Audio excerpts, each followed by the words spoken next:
Oremos.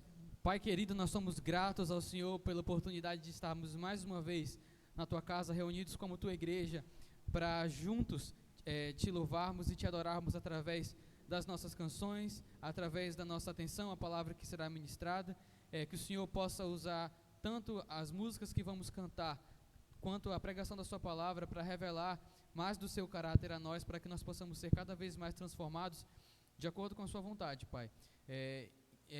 Que os nossos corações estejam cada vez mais abertos e receptivos e que nós possamos Te adorar em espírito e em verdade. É o que eu Te peço e Te agradeço desde já, em nome de Jesus. Amém.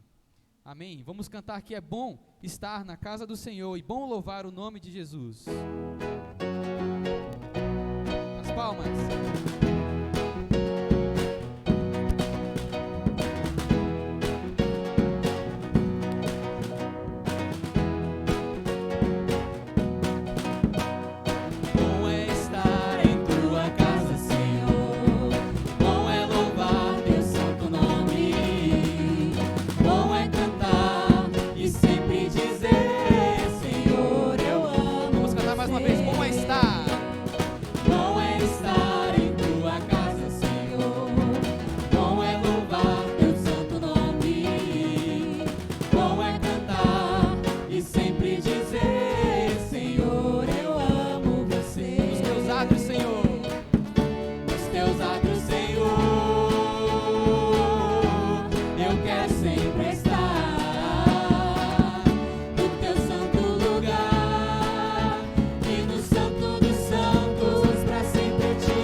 Nesse momento temos os avisos com o diácono Mário.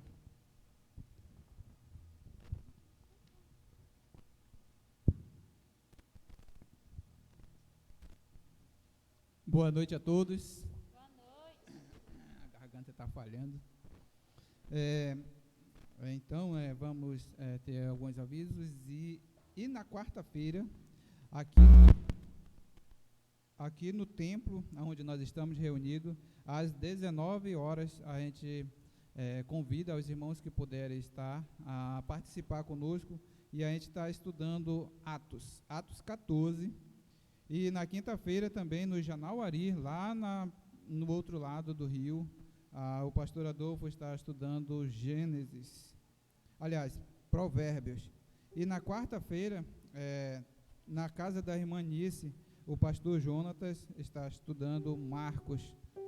E na quinta-feira tem um outro PG, e é na casa do tio Adolfo, às 19 horas. E na sexta-feira, dia 27, a próxima sexta, não, na outra sexta, né? Tem o encontro dos casais, e não estão sendo convidados, estão sendo convocados, que todos participem da reunião, e será muito importante a presença de todos os casais estarem juntos para essa reunião. E no sábado, nós temos o culto dos jovens, às 18h30, e a série é Não se turbe o vosso coração. Então, todos os jovens estão convidados a estarem participando conosco. Domingo de manhã, em Pedras Vivas, às 8h15, o pastor Jonatas e mais alguns irmãos estão estudando com outros irmãos lá no Iranduba. E no domingo de manhã, o pastor Adolfo está no Janauari também, estudando Gênesis. E no domingo de manhã, a gente tem o culto, um PG pequeno, o pequeno grupo, aqui na casa da irmã Cândida, aqui em Santa Etelvina, e começa às 9 da manhã. E no domingo, às 18h15, esse horário aqui é o culto para a família, né, de toda a família, de todos os irmãos aqui estão, e aqueles que não estão, né, que cada um irmão possa estar convidando a estarem participando os outros irmãos também, né? Então, esse é o horário do culto para toda a família, não tem restrição de idade, não tem nada, ou seja, a família de Deus, então, e Deus tem nos conduzido a estarmos juntos, ou seja, tem chamado a nós estarmos juntos. Então isso é um privilégio, podermos fazer parte da família de Deus, e é isso que a gente faz aos domingos, para agradecer a Deus, e lembrando que é Ele que devemos honrar e glorificá-lo. São esses os avisos, e é isso.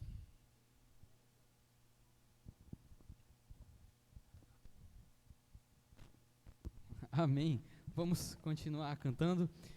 Um dia lindo, nós almejamos encontrar o nosso Cristo na glória que está prometida. Gozo e alegria nós podemos sentir, porque Jesus Cristo já está por vir.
Deus fez todas as coisas para o louvor da sua glória.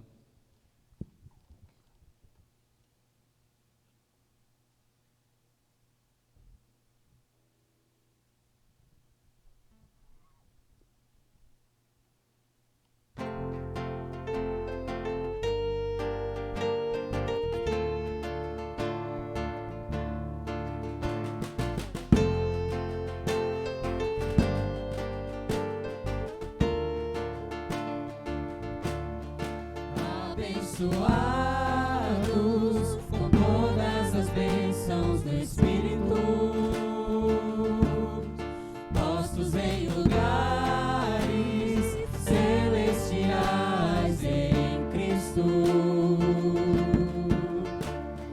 para o louvor da sua glória.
Espírito Santo,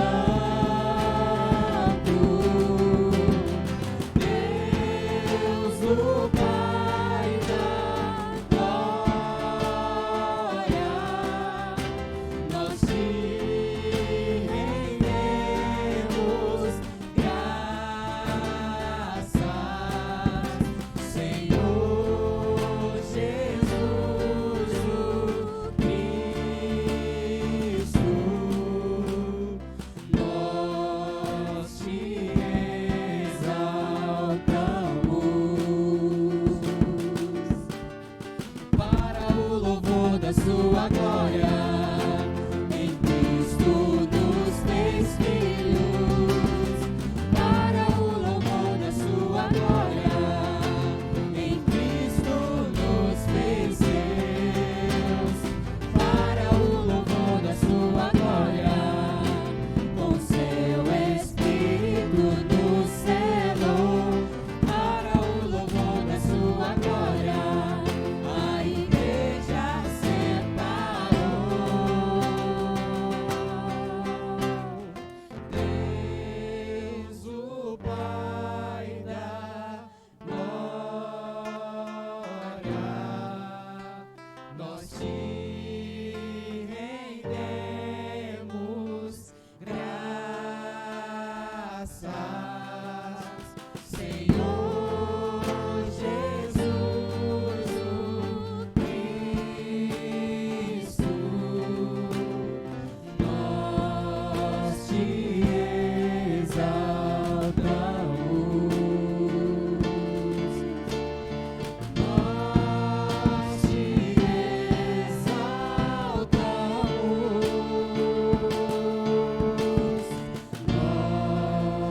te exaltamos. Nesse momento teremos a proclamação do Evangelho. Boa noite a todos, vocês podem se assentar nesse momento. Para aqueles que estão nos visitando hoje, esse momento nós fazemos a proclamação do Evangelho e didaticamente a proclamação do Evangelho na nossa igreja nós temos dividida em 5 pontos: criação, pecado, justiça, misericórdia e salvação. No princípio, Deus criou todas as coisas.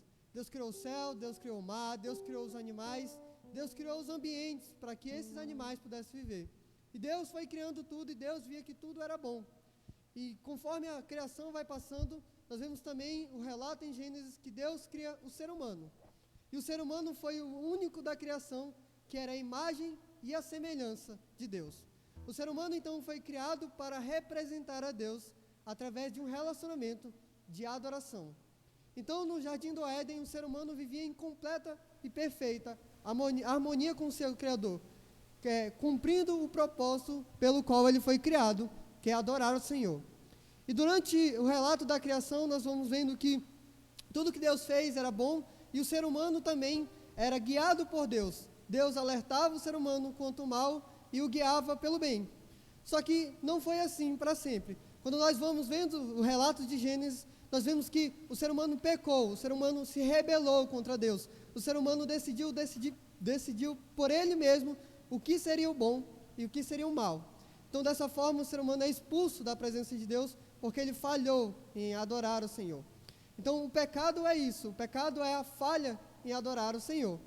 E esse pecado de Adão e Eva trouxe consequências não só sobre eles, mas sobre toda a humanidade, sobre todos aqueles que seriam descendentes de Adão. A partir do pecado de Adão e Eva, todos os seres humanos viveriam oprimidos pelo pecado, debaixo da sua morte, vivendo a morte. Eles sofreriam, eles morreriam, eles trairiam uns aos outros, eles mentiriam uns aos outros. Tudo isso como consequência do seu pecado, como consequência de estar distante de Deus, que é a fonte de todo bem. E Deus é justo, e por ser justo, ele precisa punir o pecado, porque ele falou no Jardim do Éden, que uma vez que ele pecasse, eles certamente iriam morrer. Se Deus não pune o pecado, deixa passar em branco essa falha, esse Deus não é o Deus justo e santo descrito nas Escrituras. Então, dessa forma, Deus precisa manifestar a justiça dele para ser coerente com o seu caráter. E dessa forma, o pecado precisa ser punido.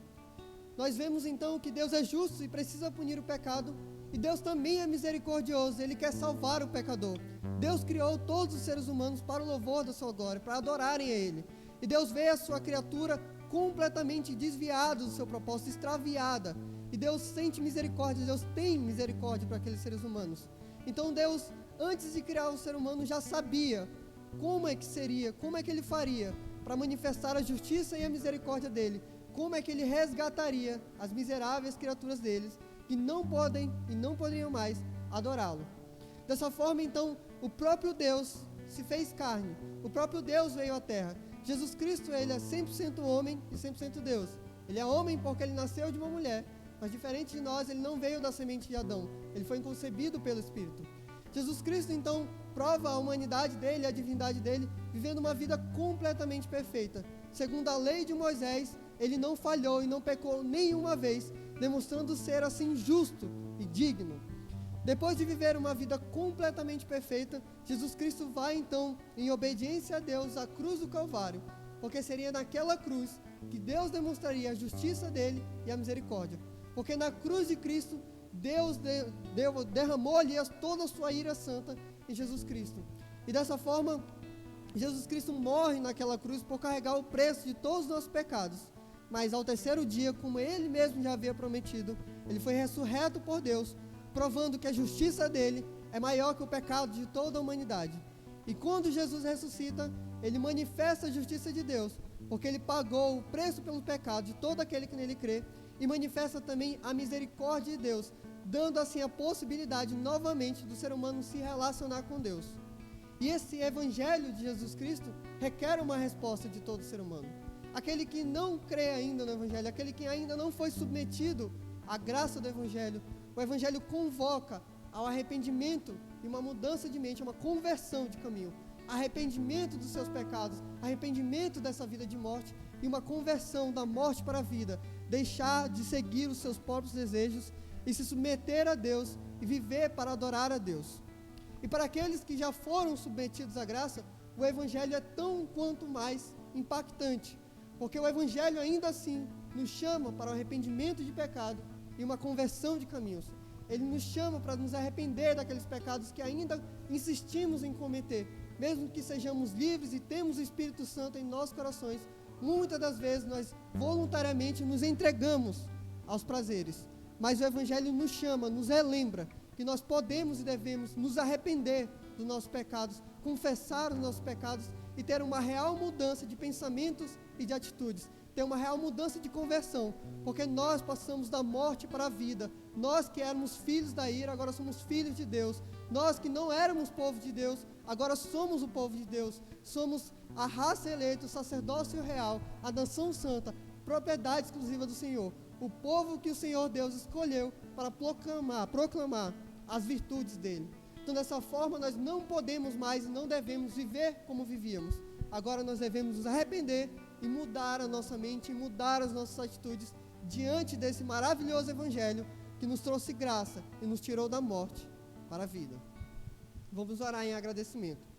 Senhor Deus, nós te agradecemos porque nós sabemos que nós não fazíamos e nem fazemos nada para merecer a tua graça, Senhor. Mas por causa do teu amor, Senhor, e da tua infinita misericórdia, o Senhor decidiu nos salvar naquela cruz. Nós te agradecemos porque sabemos que o Senhor trabalha em nossas vidas todos os dias, nos santificando, nos levando ao arrependimento dos nossos pecados e cada dia nos convertendo do caminho de morte para a vida, mortificando as obras da carne e vivificando as obras do Espírito. Nós te agradecemos porque, por Jesus Cristo, nós temos acesso à graça de ser chamados teus filhos. Nós te agradecemos pelo nome de Jesus. Amém. Amém. E o Evangelho revela o amor eterno do Pai eterno, que por intermédio do seu Filho Jesus, nos fez também seus filhos.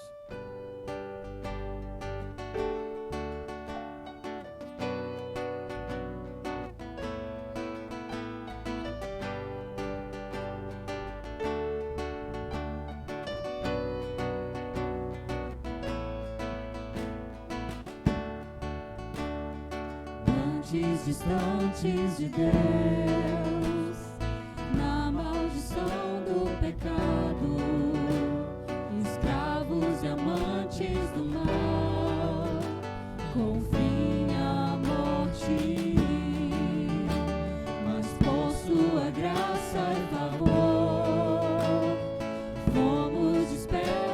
da morte, tornados luz do Senhor. Pra Ele, Pai amoroso, fonte de graça, bom verdadeiro, grande em justiça, Tu és santo, não há outro. Em Ti somos livres, não mais escravos, feitos herdeiros, filhos amados pra Tua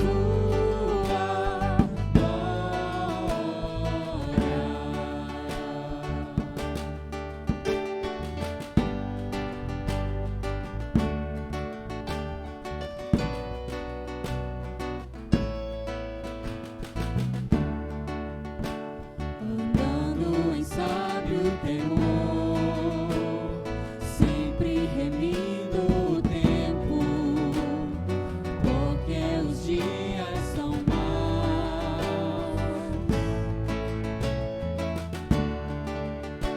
Sem vinho ou dissolução, mas cheios do Espírito então, vivendo a verdade em amor, prossigamos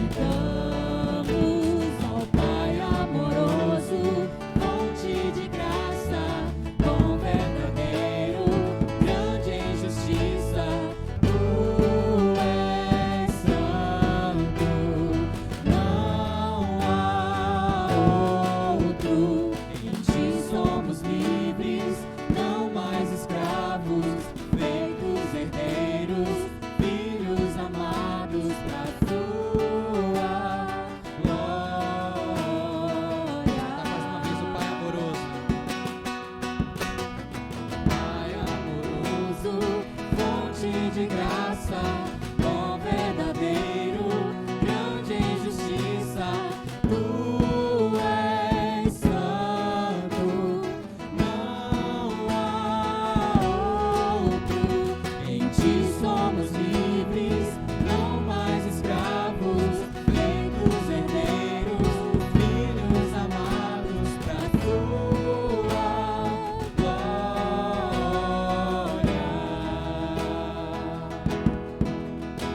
Pra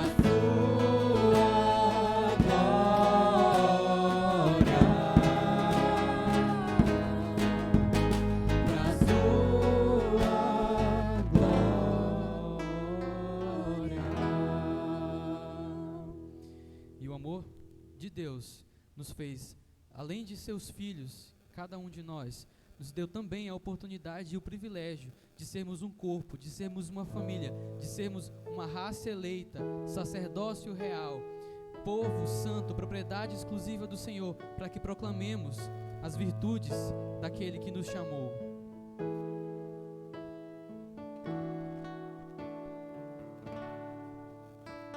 Somos raça eleita, sacerdócio real, nação santa, propriedade exclusiva do Senhor.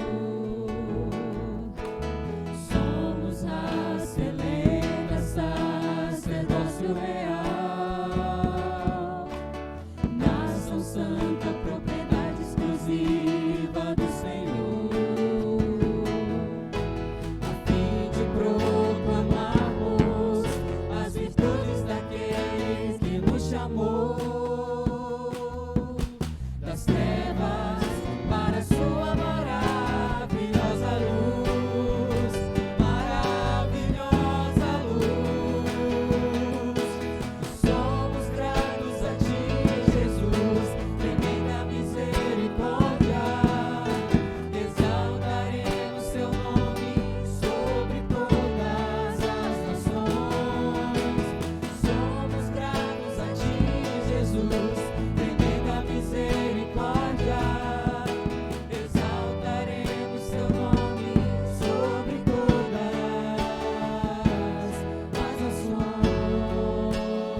Amém, oremos. Pai querido, nós somos gratos ao Senhor pelo seu amor, pela oportunidade e o privilégio que o Senhor nos dá de sermos seus filhos e de sermos igrejas, de sermos tua raça eleita.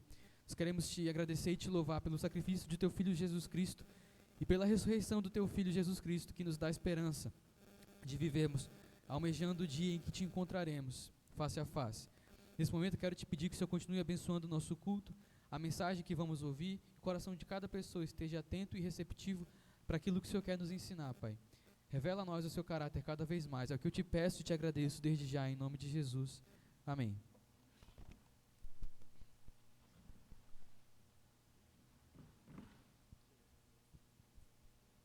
Oi. Um pouquinho.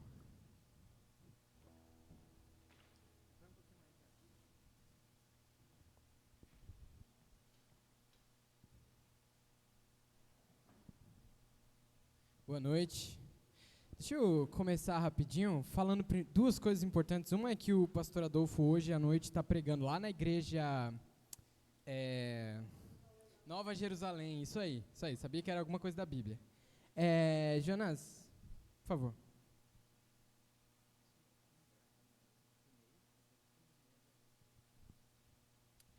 Então, só isso. Só para os irmãos saberem, o pastor não está desviado nem nada, ele só foi abençoar uma outra igreja hoje à noite, tá bom? A outra coisa... Obrigado, Geraldo. Obrigado. A outra coisa é o acampamento, tá bom? Sobre o acampamento, nós vamos ter o acampamento nesse setembro. E aí, se você quiser mais informações, é só você conversar com o Enoque. Eu sei que vai custar R$1.000, não é isso? Acho que é 160 reais, tá bom? Aí você conversa com ele direitinho para ver as condições, mas se eu não me engano, esse é o acampamento de jovens. Nós fazemos um acampamento para família todo ano e um para jovens. O acampamento para família seria que dá para ir criança, dá para ir os velhinhos, dá para ir todo mundo. E o acampamento de jovens, não pode crianças, pode velhinho também, tá bom? Viu? Fica tranquilo, velhinho pode ir também. Então, beleza. Dito isto, vamos então hoje retomar, finalmente, depois de 2 semanas. Nós paramos mais ou menos essas 2 semanas para falar a respeito de família, aproveitando a ocasião do Dia dos Pais. Então, na semana passada e retrasada, nós falamos a respeito de família, uma família segundo os preceitos do Senhor. E nós também falamos a respeito especificamente dos pais, da função, muito obrigado, da função dos pais no Dia dos Pais. E hoje nós estamos retomando o nosso estudo na Epístola de Paulo aos Efésios. Vou pedir aos irmãos então que abram suas Bíblias em Efésios, capítulo 5.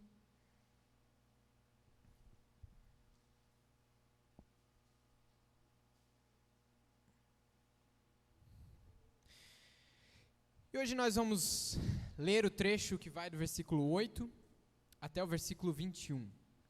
Então, Efésios 5, nós vamos ler agora do 8 ao 21.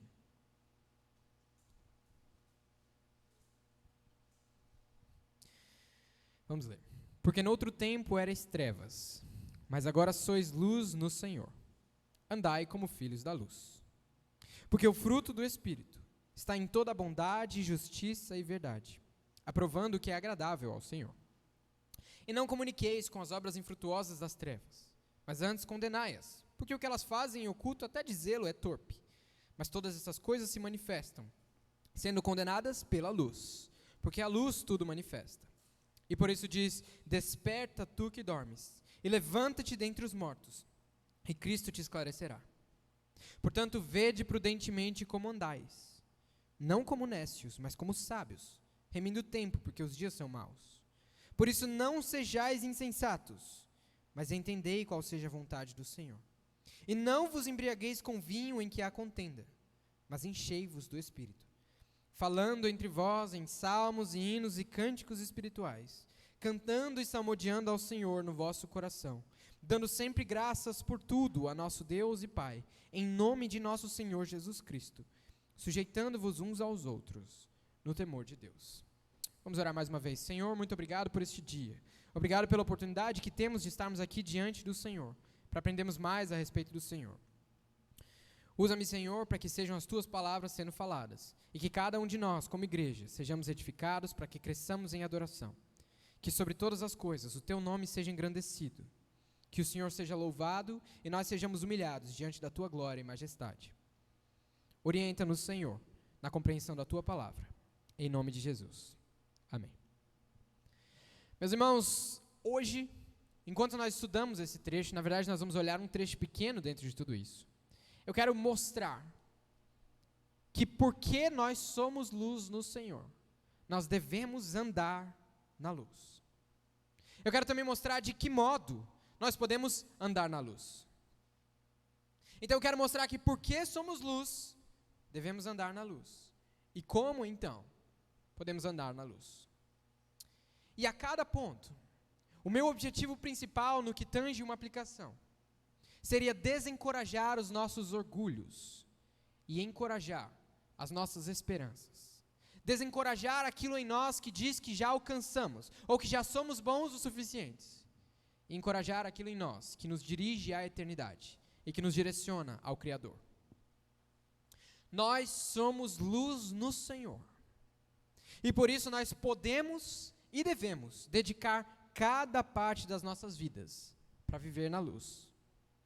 Como filhos da luz, nós devemos andar em sabedoria, em entendimento e cheios do Espírito, rendendo a nossa razão, nossa vontade e nossas emoções ao Senhor, que nos trouxe das trevas para a luz. Hoje nós queremos olhar em particular o pequeno trecho entre os versículos 15 e 18. Portanto, vamos reler mais uma vez apenas esse pequeno trecho, estes versículos. Versículo 15 a 18. Portanto, vede prudentemente como andais, não como nécios, mas como sábios, remindo o tempo, porque os dias são maus. Por isso não sejais insensatos, mas entendei qual seja a vontade do Senhor. E não vos embriagueis com vinho, em que há contenda, mas enchei-vos do Espírito. No início deste capítulo, nos versículos 1 e 2, o apóstolo Paulo já havia afirmado que nós somos filhos amados, e que nós deveríamos andar imitando a Deus como filhos amados. Como nós vimos quando estudamos este trecho, Deus é o referencial, e nós somos receptores e transmissores do amor e da graça dele. Então, depois de afirmar esta realidade, de que Deus é o referencial, e que nós devemos ser imitadores de Deus como filhos amados, Paulo segue com um padrão que ele adotou ao longo de toda a epístola, a apresentação de contrastes. Ao longo de toda a carta, o apóstolo apresenta contrastes. Como, por exemplo, quando diz no capítulo 2 que antes nós estávamos mortos, mas agora estamos vivos. Que antes éramos forasteiros, mas agora somos parte da família de Deus. Que antes éramos estrangeiros, mas agora somos concidadãos.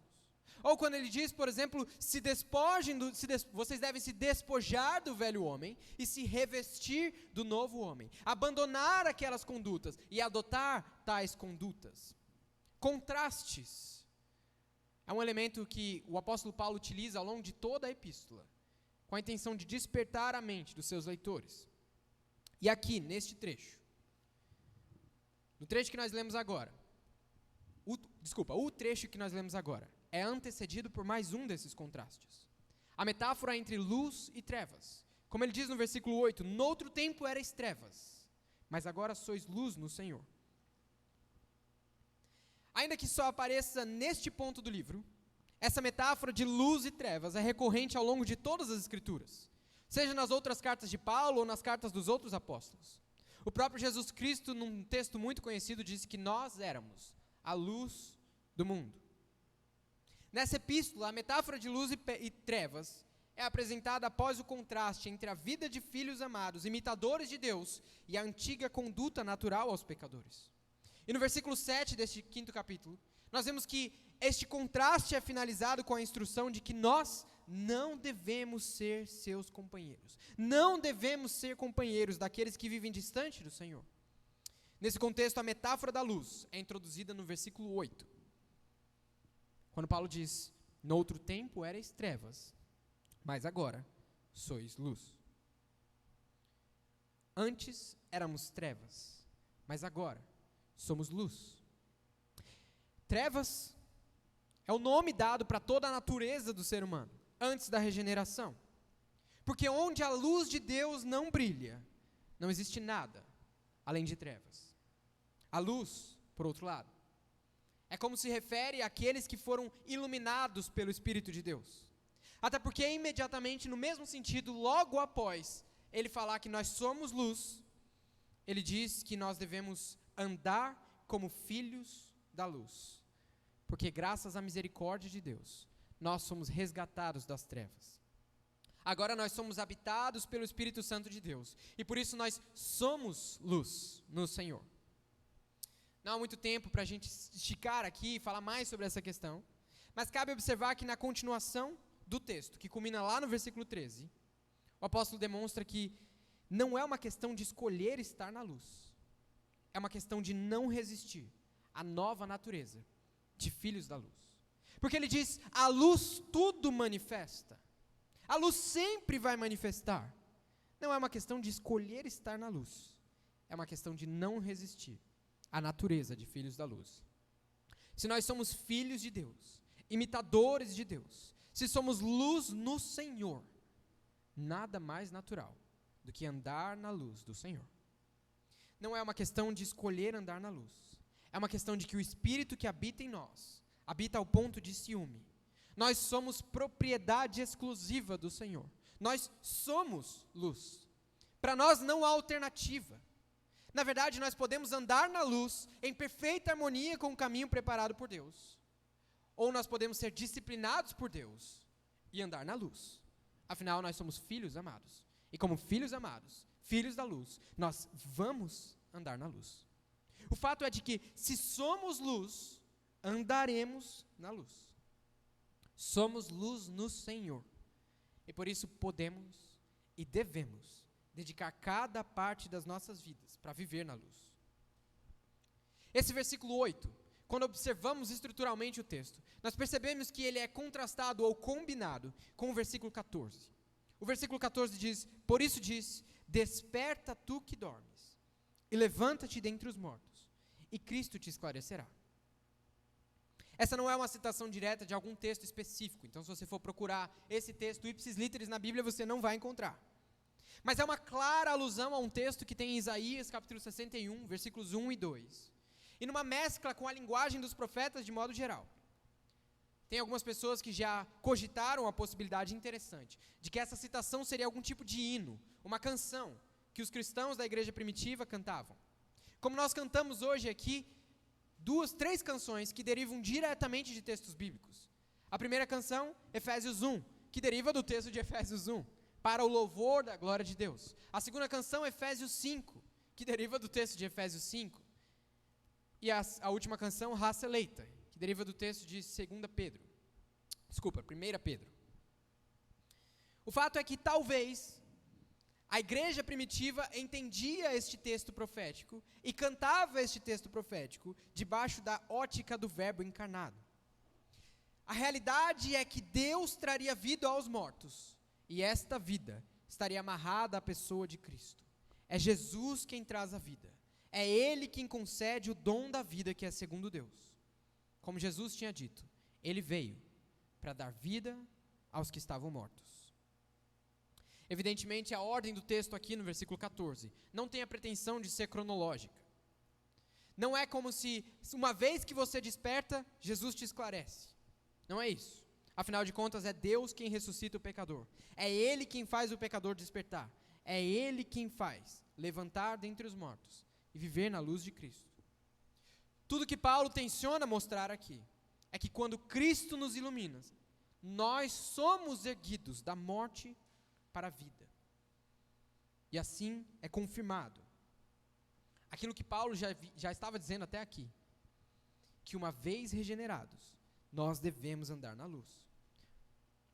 É porque Cristo nos esclareceu que nós agora somos luz no Senhor.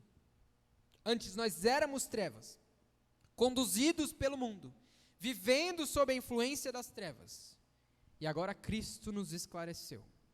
Somos conduzidos por seu Espírito e vivemos sob a influência da luz. É uma questão de batalha de influências. Antes nós éramos influenciados por um determinado estilo de vida. E agora, nós somos influenciados por um novo estilo de vida. Antes nós participávamos das obras das trevas. Agora, participamos das obras da luz. Antes participávamos das obras das trevas, e éramos influenciados pelo mal, e também influenciávamos para o mal. Agora somos influenciados pelo Espírito Santo, e vivemos na luz, revelando a luz do Senhor. Se antes éramos trevas, agora somos luz. Se antes andávamos nas trevas, agora andamos na luz. Se antes éramos influenciados pelas trevas, agora somos influenciados pela luz. Assim, tudo que vem depois disso, nos versículos 15 a 18, no trecho que nós acabamos de ler, é uma indicação do modo correto de viver diante desta nova realidade. Quais são as influências que devem pesar sobre nós? E como nós devemos responder a estas influências? Vamos então ler estes versículos mais uma vez, para fixar bem na cabeça. 15 a 18. Portanto, vede prudentemente como andais, não como nécios, mas como sábios, remindo o tempo, porque os dias são maus. Por isso não sejais insensatos, mas entendei qual seja a vontade do Senhor. E não vos embriagueis com vinho em que há contenda, mas enchei-vos do Espírito. Quando o Senhor Jesus, naquele texto que eu citei, afirma a realidade de que nós somos sal da terra e luz do mundo, Ele não está dando uma dica a respeito de como a gente tem que viver essa vida. Jesus está ali constatando um fato. Porque Ele nos regenerou, nós somos de fato sal e luz. É por isso que Ele diz que não se coloca uma luz acesa debaixo de uma candeia. Ele não está dizendo apenas para termos o cuidado de deixar a luz de Cristo brilhar. Lembre, como nós vimos no versículo 14, é Ele mesmo quem esclarece. O que Jesus está dizendo é que Ele não nos transformaria em luz para ficarmos escondidos. Ele não nos faria sal para ficarmos sem gosto. Em outras palavras, se Deus lhe chamou para o reino da luz, Ele vai te usar no reino da luz. Se Ele te transportou para fora das trevas, Ele vai te fazer crescer e se desenvolver, de modo que reflita a luz do Senhor. Sim, Ele vai usar cada circunstância da sua vida. As suas batalhas contra o pecado, as suas dificuldades, a sua igreja, a sua família, a sua parentela e tudo o que houver, Deus vai usar para que você seja inevitavelmente luz no Senhor. Ou como Paulo escreve aos Romanos, porque todas as coisas cooperam para o bem daqueles que amam a Deus. E o bem é ser igual a Cristo. Este é um chamado glorioso, que humilha o nosso orgulho e exulta na esperança.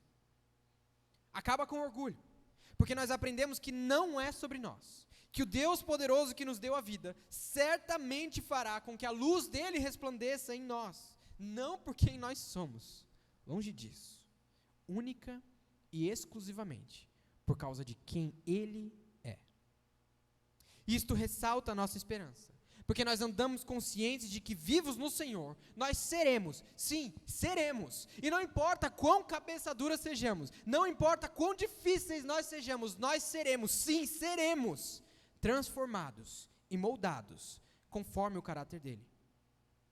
Por isso, alegremente, nós podemos dedicar todos os nossos esforços, confiantes de que nada depende de nós. Nós podemos dar o nosso melhor para conhecer ao Senhor, viver em intimidade com Ele, proclamar quem Ele é, porque sabemos que a luz dele nos salvou. Nós somos luz no Senhor, e por isso podemos e devemos dedicar cada parte das nossas vidas para viver como filhos da luz. E como filhos da luz, nós devemos andar em sabedoria, entendimento e cheios do Espírito. E tudo isso é graça de Deus. É graça que nos responsabiliza. Nós devemos andar como filhos da luz. Devemos andar como aqueles que foram esclarecidos. Devemos andar como despertos do nosso sono, entregues ao Senhor, dedicados à vida de Deus. Fomos retirados das trevas e chamados para proclamar as virtudes do Deus que nos trouxe salvação. Pelo poder do Espírito Santo, nós podemos e devemos viver de modo digno deste chamado. De fato, a Bíblia é insistente na necessidade de andar de modo coerente com essa vocação. Aqui nesta carta aos Efésios, é a 7ª vez que o apóstolo Paulo utiliza o termo andar. Se nós podemos extrair algo logo de cara, é isso, que nós devemos andar de modo digno, devemos andar como filhos amados, devemos andar como filhos da luz. Isso tudo é maravilhoso, mas o que a Bíblia quer dizer quando fala de andar de uma determinada forma? O que significa andar? E como que isso se aplica na minha vida? Bom, andar se refere a um estilo de vida, a um modo constante de pensar e agir.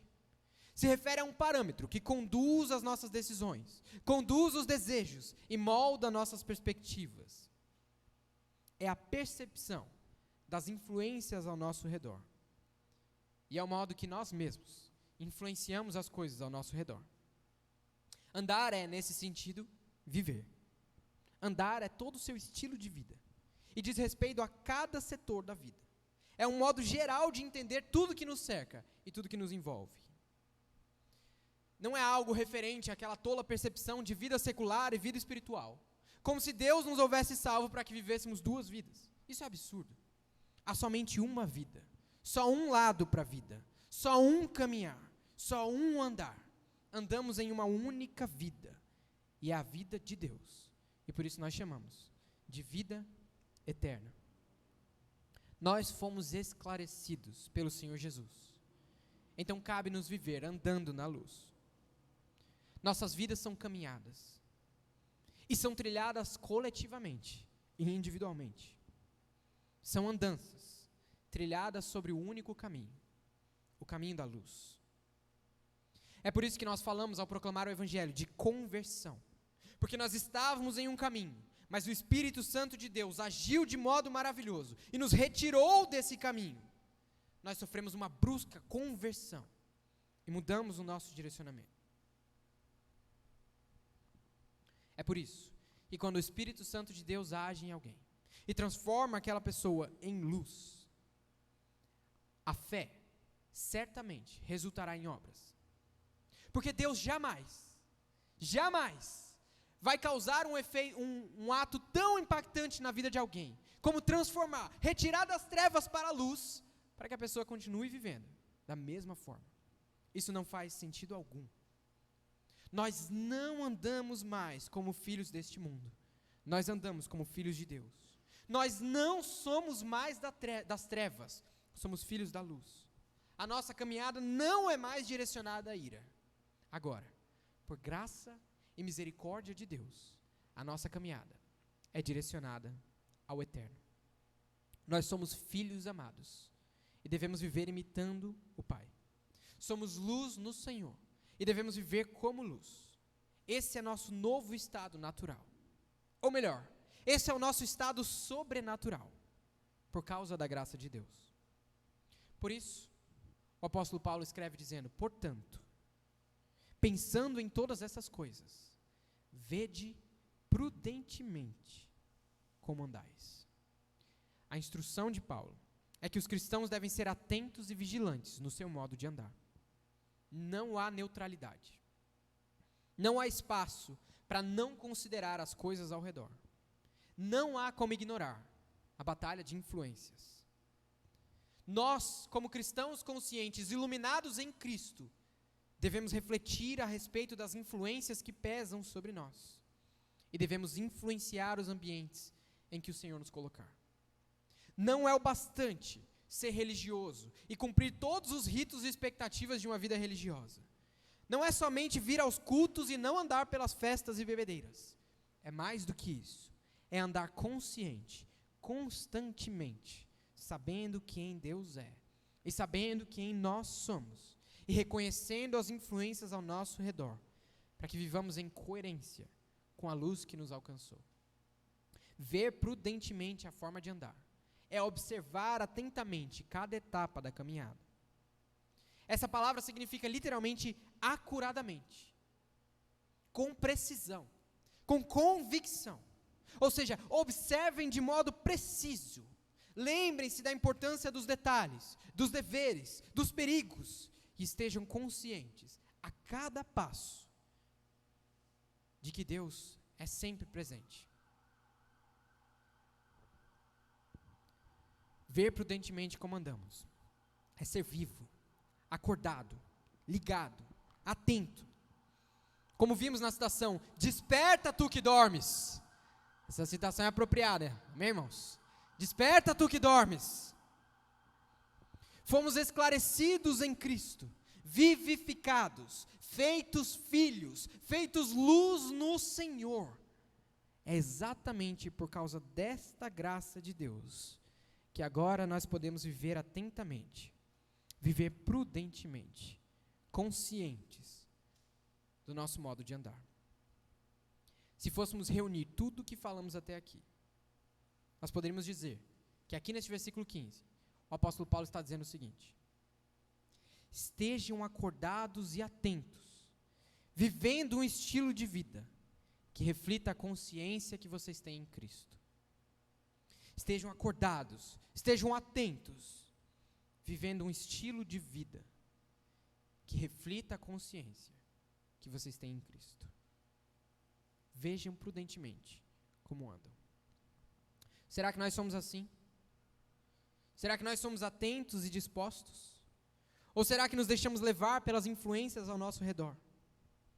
Será que nos desligamos da atenção ao Senhor e às coisas dele porque deixamos que outras coisas tomem um lugar de importância? Será que somos constantemente conscientes do Senhor? Ou será que nos deixamos cegar e viver nas trevas? Lembrem-se, irmãos, nós somos luz no Senhor e por isso podemos e devemos dedicar cada parte das nossas vidas para viver na luz. O apóstolo Paulo está então instruindo, quando diz, vede prudentemente como andais, um estilo de vida atento, uma vida circunspecta, acordada, consciente, um estilo de vida em que o coração está sob domínio do Espírito Santo de Deus, um estilo de vida em que o coração e os teus desejos estão sob o domínio do Senhor, um estilo de vida em que todas as coisas são para o louvor da glória de Deus. Meu primeiro objetivo era demonstrar para vocês que, segundo o que nós vemos aqui, no contexto do pequeno trecho que estudamos, e nesta pequena frase, vede prudentemente como andais, que nós podíamos aprender, que nós podemos e devemos andar como filhos da luz, viver na luz do Senhor. Resta-nos então pensar como nós podemos viver como filhos da luz. Beleza, eu gostei da ideia de andar na luz, parece uma boa ideia, mas como que eu faço isso? De que modo eu ando como filho da luz? Em primeiro lugar, eu gostaria de lembrá-los, irmãos, se você é salvo em Jesus Cristo, lembre-se, você vai andar na luz. Você vai andar na luz. E se você for um salvo rebelde, não se preocupe, Deus tem uma cinta e ela é grande. Deus vai fazer com que os filhos dele cresçam, porque é vontade de Deus que ele seja revelado na realidade da igreja dele. Portanto, fiquem tranquilos, meus irmãos, porque nós temos um Pai amoroso, que amavelmente e graciosamente virá até nós, com a cinta se necessário, e com carinho se necessário. O que cabe-nos então, é ponderar a respeito da nossa responsabilidade. Qual é o nosso papel? Se é Deus quem opera o querer e o efetuar, de que modo nós podemos operar a nossa salvação? Com temor e tremor. Vocês sabem que a gente que é batista, a gente gosta do número 3, né? De falar. Deus Pai, Filho e Espírito Santo, então faz tudo 3. Então, não sei se vocês notaram, todas as músicas acabam com 3 vezes, né? Uma vez o Jonas, que é o líder da música, ele quis terminar uma música com 2 vezes. Não, irmão, pode colocar mais uma aí. Aqui não. Nós batistas a gente gosta de 3. Então, o que a gente vê o apóstolo Paulo fazendo, que eu acho que ele era batista também, é que ele faz 3 pontos também. 3 modos de andar na luz. Desses versículo 15 até o 18, a gente percebe 3 instruções, 3 informações antitéticas. Nessas instruções, Paulo mostra 2 afirmações. Ele fala alguma coisa, 2 ideias que sejam iguais, só que ao contrário. Por exemplo, ele fala, não andem como nécios, mas como sábios. O que significa nécio? Alguém que não é sábio. Vocês entenderam? Ele faz isso 3 vezes, do versículo 15 ao 18. O intuito de Paulo é demonstrar de que modo que a vida na luz deve ser vivida. Como filhos da luz, nós devemos andar em sabedoria, entendimento e cheios do Espírito. Se nós definíssemos então positivamente, a gente poderia descrever os 3 pontos de Paulo como segue. Primeiro, Paulo diz que devemos andar em sabedoria. Primeiro ele diz, andai em sabedoria. Segundo, ele diz que devemos andar com entendimento. Andar com entendimento. E depois ele diz que nós devemos andar cheios do Espírito. Andar cheios do Espírito. Então vamos observar cada uma dessas coisas, sempre mantendo em mente o contexto de que nós somos luz no Senhor, de que devemos viver sob a influência da luz, sendo imitadores de Deus. Nós devemos lembrar que cada uma dessas instruções indica um modo de como viver na luz. Vamos observá-las uma a uma então. A começar pela esta primeira, andar em sabedoria. Andar em sabedoria. Veja o que ele fala na continuação do versículo 15. Não como nécios, vede prudentemente como andais, não como nécios, mas como sábios, remindo o tempo, porque os dias são maus. As duas informações aqui são essencialmente iguais. Não ser nécio é ser sábio, e ser sábio é não ser nécio. O que isso significa então? Nécio significa literalmente o que não tem sabedoria. O que é então o sábio? Na Bíblia nós temos muita literatura de sabedoria. E tem muita coisa que ajuda a gente a entender a sabedoria. Mas tem 2 livros que são os principais textos a respeito de sabedoria. Os 2 livros escritos por Salomão, Provérbios e Eclesiastes. Nas 2 obras nós notamos um determinado padrão a respeito da sabedoria. Como Salomão escreve em Provérbios capítulo 9, o temor do Senhor é o princípio da sabedoria. Ou como ele escreve em Provérbios capítulo 3, não seja sábio aos próprios olhos, antes tema ao Senhor. Ou como ele diz em Eclesiastes, o fim de todas as coisas que foram ditas é este, tema ao Senhor. O padrão é claro, sabedoria é temor ao Senhor. Ser sábio é temer ao Senhor. É viver cada aspecto da própria vida, considerando ao Senhor e buscando adorá-lo. Ser sábio é praticar atitudes que revelam temor ao Senhor. É dominar os próprios comportamentos, numa consideração solene de quem Deus é e como Ele age. Usando os termos de Efésios, ser sábio é ser um imitador de Deus. Então vemos que Paulo está instruindo a abandonar um estilo de vida que não é sujeito ao Senhor e a adotar um estilo de vida que considera o eterno Criador em tudo. Andar como sábios é direcionar todas as vontades ao Senhor, é desprezar as coisas tolas deste mundo, é desprezar o próprio ser e viver em constante adoração ao Senhor. Para que não haja dúvidas do que ele quer dizer aqui, ele mesmo prossegue descrevendo a maneira de viver em sabedoria. Ele diz, não como nécios, mas como sábios, remindo o tempo, porque os dias são maus. Isto significa literalmente trazendo redenção ao tempo, já que os dias que nos influenciam são maus. De fato, essa expressão, remindo o tempo, porque os dias são maus, pode ser entendida de 2 formas, que na minha opinião são complementares. Em primeiro lugar, a gente pode pensar na palavra tempo, ele diz remindo o tempo, nessa palavra tempo como sinônimo de contexto.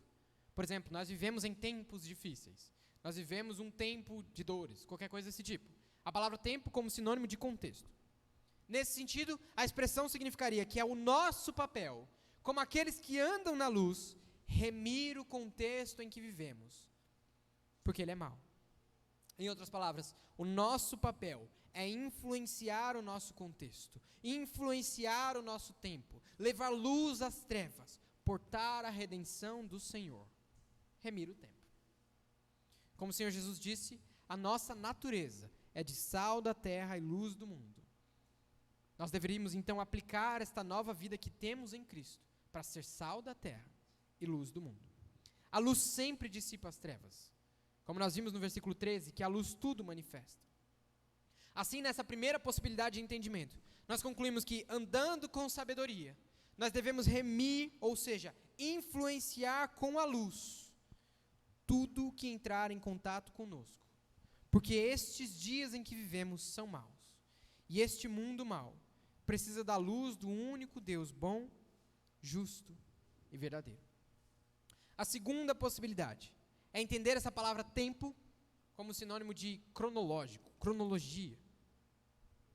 Nesse caso, quando ele instrui que nós tenhamos sabedoria para remir o tempo, ele estaria dizendo que nós deveríamos aproveitar bem o nosso tempo. Remir aqui teria o sentido de fazer proveitoso, resgatar uma função original. Ou seja, aproveitar bem o nosso tempo para andar em sabedoria, porque os dias são maus. Devemos viver no presente, conscientes de que nós não somos os donos do amanhã. E que não sabemos quantas oportunidades teremos ainda. E que não sabemos o que virá no dia seguinte. Como disse o Senhor Jesus, não vos preocupeis com o dia de amanhã, pois basta a cada dia o seu mal. Nós devemos viver vigilantes, aproveitando cada oportunidade e dedicando cada instante para adorar ao Senhor. Assim, nessa segunda possibilidade, nós concluímos que andando com sabedoria, devemos aproveitar bem o nosso tempo, porque nós não temos controle sobre os dias maus que vêm sobre nós. Veja como essas duas possibilidades de entendimento são complementares. Andar ao temor no Senhor nos levaria a aproveitar cada instante que temos para fazer apenas uma coisa: adorar ao Senhor. Se todos os nossos esforços forem voltados para isso, se todas as nossas atitudes forem direcionadas ao temor do Senhor, nós estaríamos influenciando contextos. A luz do Senhor resplandeceria em nós, de modo que nós seríamos odiados pelas trevas. Reportaríamos a verdadeira luz do Senhor. Nós seríamos loucura para os que se perdem e anúncio do poder de Deus para os que se salvam. Vemos então que a primeira instrução de Paulo é: andem com sabedoria, aproveitem bem o tempo e influenciem o mundo ao seu redor, porque os dias são maus. Percebam que nós não podemos nos deixar influenciar pelas trevas, mas também nós devemos ser luz e influenciar tudo ao nosso redor, proclamando as virtudes de Deus e fazendo manifesto o seu glorioso poder. Como o apóstolo Pedro escreve, ou como nós cantamos, que fomos retirados das trevas para a luz, a fim de proclamarmos as virtudes dele que nos chamou. Será que nós temos andado de modo sábio? Será que nós temos influenciado e remido o tempo? Eu disse no início que a cada ponto eu ia querer desencorajar o seu orgulho e encorajar a sua esperança. Deixe-me começar então desencorajando os nossos orgulhos. Não. Nós não influenciamos mais do que somos influenciados. Na verdade, o que é natural para nós é o pecado. Nós somos influenciados muito mais do que influenciamos. Nós não aproveitamos bem o nosso tempo. E a razão que nós não aproveitamos bem o nosso tempo é porque nós vivemos arrogantes, como se nós fôssemos donos do tempo. Amanhã eu vou, amanhã eu faço, amanhã eu leio, amanhã eu oro.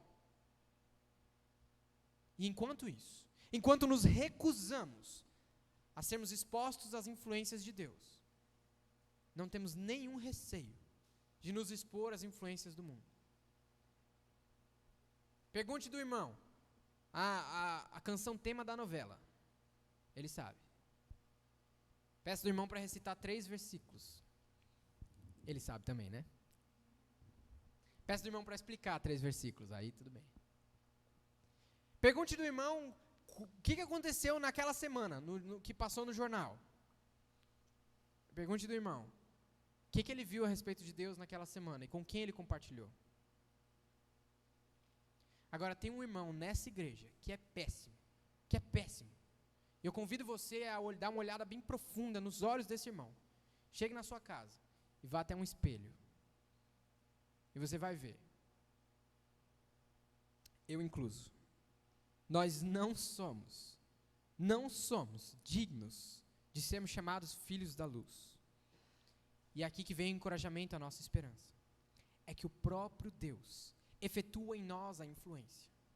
Às vezes nós estamos emburrados em um determinado canto, chega alguém e fala, olha, eu vi o seu rosto alegre no Senhor, e isso me constrangeu a servir a Deus, muito obrigado. Aí você fala, de nada, eu sou o cara mesmo. É Deus quem opera. E mesmo quando a gente pensa que a gente, eu estou emburrado, eu não quero servir a Deus, faz que nem Jonas, vai para outro lado da cidade, Deus fala, beleza, sabe o que eu acho sobre a história de Jonas? E como eu acho, eu quero dizer, eu tenho certeza, que Deus queria que aquele pessoal no barco fosse evangelizado. O Jonas saiu pensando que estava arrasando, fugindo para outra cidade, ele estava exatamente onde Deus queria que ele estivesse. Essa é a segurança que a gente pode ter, porque nós servimos a um Deus soberano. Ele nos usa além do que nós podemos compreender. Independente da nossa falta de capacidade, Ele opera misericordiosamente. E Ele nos convida a participar da obra dEle com sabedoria, consciência. Por isso, conscientes de que é Deus quem opera a obra, é que nós deveríamos estar constrangidos a não sermos influenciados pelas coisas do mundo e a influenciarmos o mundo ao nosso redor. Nós somos luz no Senhor. E por isso podemos e devemos dedicar cada parte das nossas vidas para viver na luz. Como filhos da luz, nós devemos andar em sabedoria, rendendo a nossa vontade ao Senhor, que nos trouxe das trevas para a luz. Andar com sabedoria. A segunda instrução que Paulo dá. Calma, irmão, acorda. Segunda, desperta tu que dormes. A gente pode usar esse versículo o tempo todo aqui na igreja. Desperta tu que dormes. Segunda coisa que ele fala aí, o que é? Andar com entendimento. Andar com entendimento. Ele instrui que os que vivem na luz devem conhecer ao Deus revelado no Senhor Jesus Cristo e direcionar o entendimento para viver para a glória de Deus. Puxando dessa conexão com a sabedoria e com a informação de que os dias são maus, Paulo acrescenta a ordem por sabedoria e a necessidade de andar com... ele acrescenta a ordem por sabedoria, a necessidade de andar com entendimento. Ele fala no versículo 17, olha aí, o 17, está na Bíblia ainda. Por isso, não sejais insensatos, mas entendei qual seja a vontade do Senhor. Mais uma vez, nós vemos essa antítese entre duas ideias similares. Insensato significa sem entendimento. Então, o que nós vemos é que o apóstolo ordena aos cristãos que não sejam sem entendimento, mas, pelo contrário, sejam repletos de entendimento. Mas tem uma especificação desse entendimento. Não é lutar para ter qualquer entendimento. É lutar para conhecer a vontade de Deus. E o que seria a vontade de Deus? A gente pode descrever algumas características da vontade de Deus. Como Paulo escreve aos Romanos, a vontade de Deus é boa, perfeita e agradável. Nós sabemos que a vontade de Deus é poderosa e sabemos que ela dura para sempre. A gente também pode listar algumas coisas que se ajustam à vontade de Deus. Como Paulo escreve a Timóteo, Deus quer que todos os homens sejam salvos. Ou aos Romanos, que Deus quer executar sua misericórdia soberana. Mas nada disso nos dá uma resposta direta do o que é a vontade do Senhor. A verdade é que a definição bíblica mais clara do que é a vontade do Senhor está aqui mesmo, na carta de Paulo aos Efésios.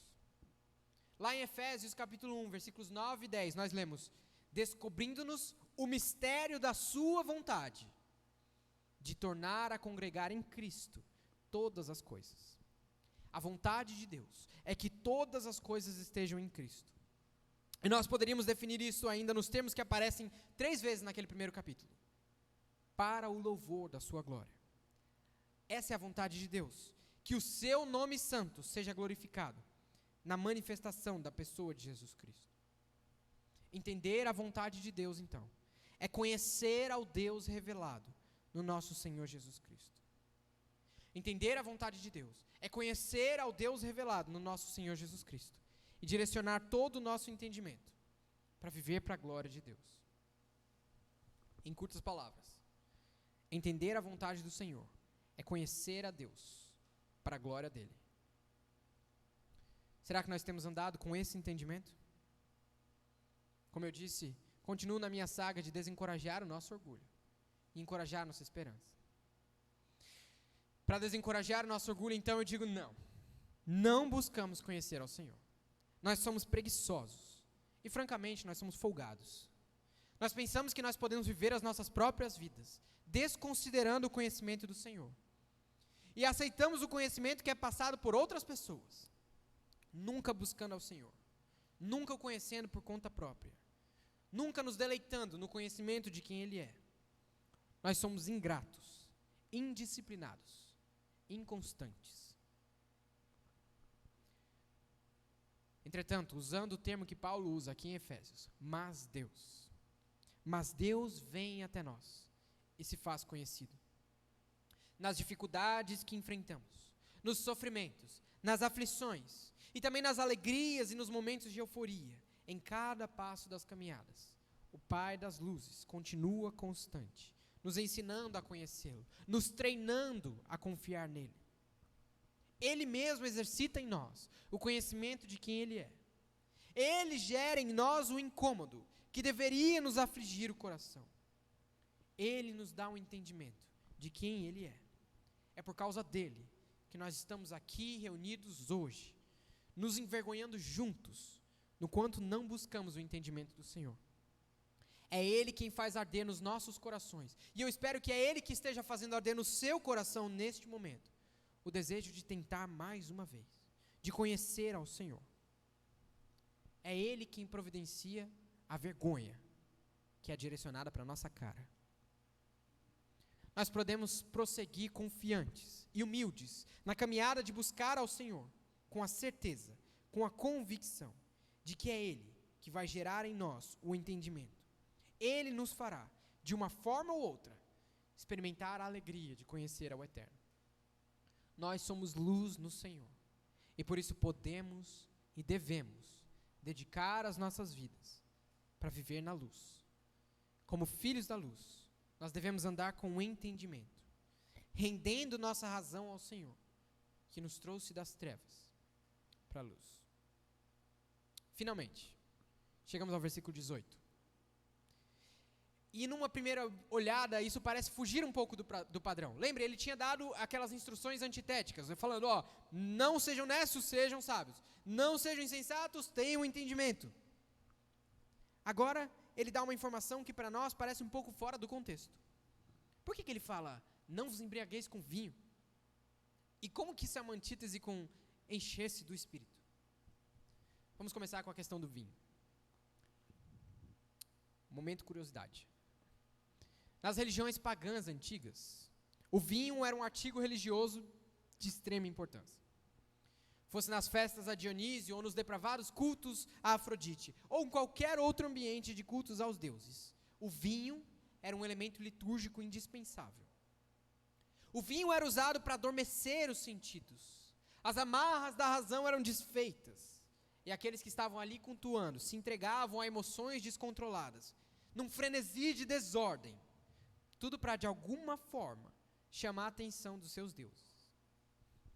É claro que este elemento cultural impactava os efésios. Eles seriam, no mínimo, conscientes dessa prática.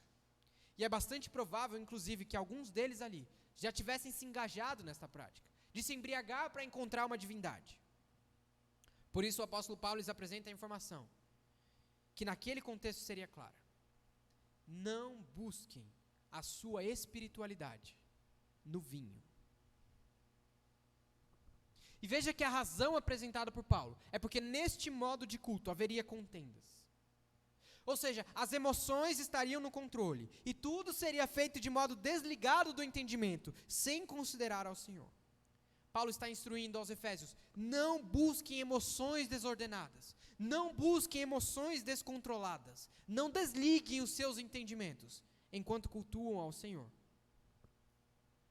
Se a instrução negativa é, não deixem as emoções dominarem, pelo padrão que nós vimos até aqui, a próxima instrução vai ter o mesmo sentido.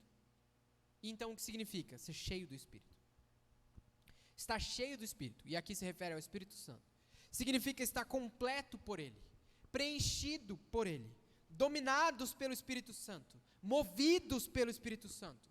Quando Paulo diz, enchei-vos do Espírito, ele está ensinando que os cristãos devem se entregar a uma adoração guiada pelo Espírito Santo de Deus, ao invés de serem controlados por emoções desordenadas. Os cristãos devem ser dominados pelo Espírito Santo e experimentar sentimentos gerados pelo Espírito. Essa é a adoração que verdadeiramente cultua ao Senhor.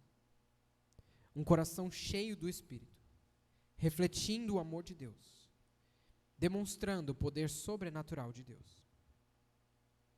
Veja, as emoções são boas, são excelentes. Como a gente vai deixar de se emocionar quando nós partilhamos de um momento de comunhão? Ou quando nós ouvimos a maravilha do Evangelho? Ou como conter as lágrimas ou a dor no coração, percebendo que nós ainda estamos tão distantes de uma vida de adoração? E como conter a euforia, quando reconhecemos que pela graça de Deus, é Ele que vem até nós? Irmãos, viver a vida cristã é uma experiência exuberante, intensa, alegre, cheia de emoções. E isso é maravilhoso. Mas essas emoções não são o que nos levam a estar cheio do Espírito. O quanto eu choro no culto, ou me emociono em determinado momento, ou o quanto eu acho, poxa, que pregação bonita, não é isso que me enche do Espírito. Pelo contrário, é um coração cheio do Espírito que gera emoções genuínas. É um coração cheio do Espírito que gera emoções genuínas. Estar cheio do Espírito é depender completamente de Deus para viver a experiência de uma vida com Ele. É cultuar com entendimento e sabedoria, vivendo na plenitude do Espírito Santo. Isso é ser cheio do Espírito. Será que nós somos cheios do Espírito? Para desencorajar o nosso orgulho, eu preciso confessar junto com todos os meus irmãos que não. Na verdade, nós somos seres emocionais. Somos levados pelo momento. Somos fracos e tolos. A gente pensa por alguma razão que qualquer circunstância ruim justifica atitudes que não revelam o amor de Deus. Mágoas, dores, incômodos e quaisquer que sejam os problemas, nós pensamos que os nossos sentimentos são justificativa para agir pecaminosamente. E não reconhecemos que na maior parte das vezes, esses sentimentos partem de decisões deliberadas, de rebeldia, de oposição a Deus. O apóstolo Tiago escreve dizendo: de onde vêm as guerras e pelejas entre vocês? Não vem de cada um buscar os próprios interesses? O apóstolo Paulo escreve numa linguagem semelhante, dizendo que o Espírito milita contra a carne, para que não façam as suas vontades. Essa é a nossa esperança. Nós somos sim carne, e somos pecadores, de sentimentos desordenados e controlados por coisas tão distantes do entendimento de quem Deus é, mas nós somos habitados pelo Espírito Santo de Deus. E para despertar os que dormem, nós somos habitados pelo Espírito Santo de Deus, amém? A gente já conversou sobre esse amém. Nós somos habitados pelo Espírito Santo de Deus, amém? Amém, meus irmãos. E isso é muita alegria para nós, é esperança para nós, porque por mais que a nossa carne tente resistir, o Espírito batalha contra ela.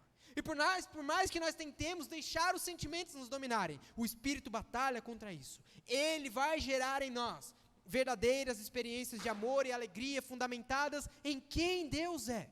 O Espírito Santo de Deus age e está agindo nas nossas vidas.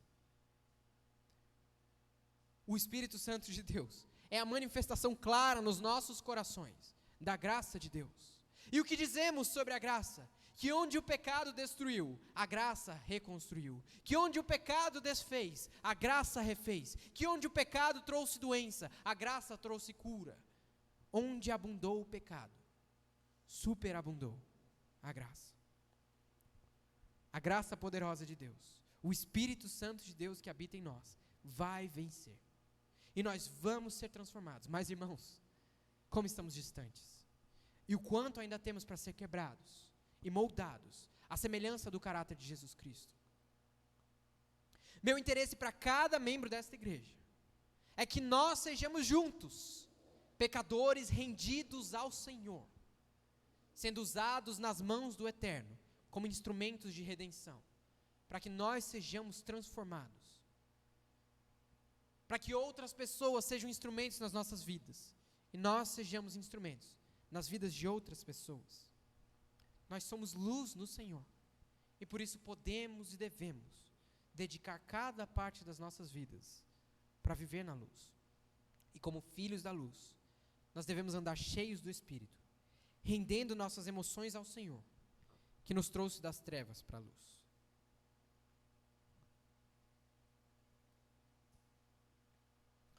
Nosso coração funciona numa dinâmica entre vontades, emoções e entendimento, cognição. Nosso coração funciona movido por essas vontades, por essas emoções e por essas razões. Para aqueles que cresceram mais ou menos na mesma época que eu tive que tomar muito cuidado para não falar vontades, razões e emoções, para não lembrar nenhum fã de NX0 das coisas. Significa que o jeito que a gente anda, as decisões que a gente toma, sempre são conduzidas pelas nossas emoções, pelas nossas vontades e pela nossa razão. A razão sendo aquilo que controla o nosso entendimento, o que nós pensamos. As emoções sendo aquilo que controla os nossos sentimentos. E as vontades sendo aquilo que controlam nossa maneira de agir, de lidar. O resultado final. Essas coisas funcionam numa dinâmica, mas vejam como Deus é poderoso. Somos luz no Senhor. E por isso podemos e devemos dedicar cada parte das nossas vidas para viver na luz. E como filhos da luz, nós devemos andar com sabedoria, entendimento e cheios do Espírito, rendendo a razão, rendendo a vontade e rendendo as emoções ao Senhor, que nos trouxe das trevas para a luz. Nossas vontades devem estar sujeitas à luz, de modo que andemos em sabedoria, remindo o tempo, conscientes da maldade ao nosso redor. O nosso andar seria sábio, nossas decisões seriam sábios, nossas vontades seriam impulsionadoras de atitudes de adoração. A razão também deve estar sujeita à luz, de modo que devemos andar com entendimento, sujeitando os nossos pensamentos à compreensão de quem Deus é. Nós andaremos cheios de entendimento, influenciados pela verdade de Deus, e influenciando o mundo ao nosso redor com a vida de Deus. Este seria um entendimento constantemente entregue a um culto racional. Seria uma razão adoradora, cognição rendida ao Senhor. E as nossas emoções também devem estar sujeitas à luz, de modo que os nossos sentimentos devem ser orientados pelo Espírito Santo de Deus. Se as nossas emoções estiverem debaixo do domínio do Espírito Santo, as nossas sensações seriam dominadas pelo poder de Deus. Nossas ações e reações seriam um reflexo da graça e misericórdia do Deus Salvador. Emoções rendidas ao Senhor seriam a demonstração de uma vida cheia do Espírito, dominada pelo Senhor. E por isso eu quero convidar os irmãos a ler uma última vez o trecho que nós estudamos esta noite. E eu espero que enquanto nós lemos dessa vez, você reflita no seu coração cada parte que o Senhor ainda está trabalhando em você. Efésios 5,15. Portanto, vede prudentemente como andais, não como nécios, mas como sábios, remindo o tempo, porque os dias são maus. Por isso não sejais insensatos, mas entendei qual seja a vontade do Senhor. E não vos embriagueis com vinho, em que há contenda, mas enchei-vos do Espírito. Se nós andarmos em sabedoria, e andarmos em entendimento, e andarmos cheios do Espírito, o resultado disso é que viveremos uma vida em comunidade, segundo os padrões orientados pelo Senhor. E na semana que vem nós vamos continuar estudando esse texto, vendo qual é a instrução para aqueles que andam em sabedoria, andam com entendimento e andam cheios do Espírito. Meu irmão, se você não entendeu nada, entende isso aqui. Nós somos luz no Senhor. E por isso podemos e devemos dedicar cada parte das nossas vidas para viver na luz. Como filhos da luz, nós devemos andar em sabedoria, rendendo a nossa vontade. Nós devemos andar em entendimento, rendendo a nossa razão. E nós devemos andar cheios do Espírito, rendendo as nossas emoções ao Senhor, que nos trouxe das trevas para a luz. somos luz no Senhor. Andemos como filhos da luz. Vamos orar. Senhor, nós te louvamos e te engrandecemos, porque o Senhor, Deus Todo-Poderoso, nos resgatou das trevas e nos trouxe para a tua luz. Senhor, somos pecadores indignos, distantes de quem o Senhor é. Somos tantas vezes levados pelos nossos próprios desejos, conduzidos pelo sistema que há neste mundo. Mas te imploramos, Senhor, clamamos ao Senhor, que com a tua graça, o Senhor continue a moldar os nossos pensamentos e os nossos corações, e que todos os dias da nossa vida nesta terra sejam dias de santificação, de transformação. Que juntos funcionemos como um corpo, para a edificação mútua, para que o Senhor seja engrandecido. Nos ajuda a viver como igreja, velando uns pelos outros em orações, velando uns pelos outros no cuidado e no incentivo para conhecer ao Senhor. Que a nossa linguagem seja tomada pela tua luz, que a nossa conduta seja tomada pela tua luz, que os nossos olhares sejam tomados pela tua luz. Nos ajuda a andar em sabedoria, remindo o tempo, porque os dias são maus. Nos ajuda a entender a tua vontade e nos ajuda a ser cheios do Espírito. Inunda-nos com o teu amor e transborda o teu Espírito em nós. E que em todas as coisas o teu nome seja engrandecido, que ao teu nome seja a glória agora e para sempre, eternamente. Te pedimos estas coisas, Senhor, e te agradecemos humildemente, não porque mereçamos dirigir nossas palavras ao Senhor, mas por causa do sacrifício do nosso Senhor Jesus Cristo. E é no nome dele, no nome santo de Jesus Cristo, que oramos. Amém.